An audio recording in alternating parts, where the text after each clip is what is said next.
ঠাকুর বলেন, পূর্বজন্মের সংস্কার ত্যাগ না করলে সাধনায় সিদ্ধি লাভ হয় না। আজ তোমাদের একটা অন্যরকম গল্প বলি। এক সাধু সবের উপরে সাধনা করতে বসেছিল, কিন্তু কিছুতেই সাধনাতে মন বসাতে পারছিল না। বারবার করে ওই গৃহস্থ জীবনের কথা তার মনে আসতে লেগেছিল।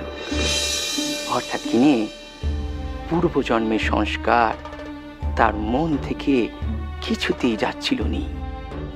মা, মা দেখা দে, মা দেখা দে, মা মা আমার পূর্বজন্মের কথা মনে পড়ছে সব, তার মধ্যেও আমি তো সাধনা করছি। মা, মা দেখা দে, মা, মা দেখা দে, মা, মা, মা, মা। কিন্তু মা তারে দেখা দিল নি। উল্টে বিভিন্ন রকমের বিভীষিকা তারে দেখাতে লাগলে। যতবার মায়ের ধ্যান করছি ততবার বিভীষিকা দেখছি। না, কোথাও তো কিছু নেই, কোথাও কিছু নেই তো। মা, মা দেখা দে, মা দেখা দে, মা দেখা দে, মা, মা। মা তো তারে দেখা দিলই নি, উল্টে বাঘ তারে ধরে নিয়ে গেল।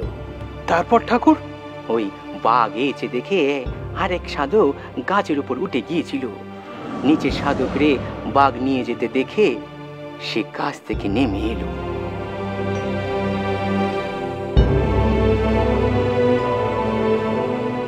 বাহ, সাধনার সব আয়োজনই রয়েছে, তবে আমি এখানেই সাধনা করি।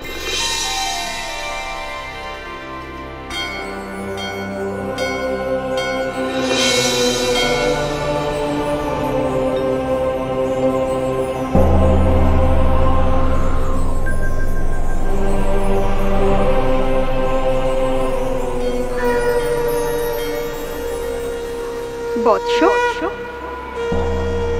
চোখ খোলো বৎস, চেয়ে দেখো আমি এসেছি।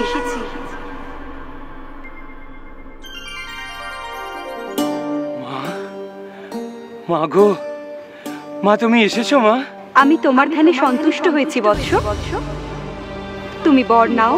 কিন্তু মা, মা এ সাধনা, এ পূজার আয়োজন আমার তো নয়, এ তো অন্য এক সাধকের। সে তোমায় পাবে বলে ধ্যানে বসেছিল, তাকে তুমি দেখা দিলে না, আমায় কেন দেখা দিলে মা? বৎস, সে আমার ধ্যান করতে বসেছিল, কিন্তু সে তার পূর্বজন্মের কথা স্মরণ করছিল। কিন্তু তুমি আমার ধ্যান করতে বসে কেবল আমার কথাই স্মরণ করেছ, তাই আমি তোমার উপর সন্তুষ্ট হয়েছি বৎস।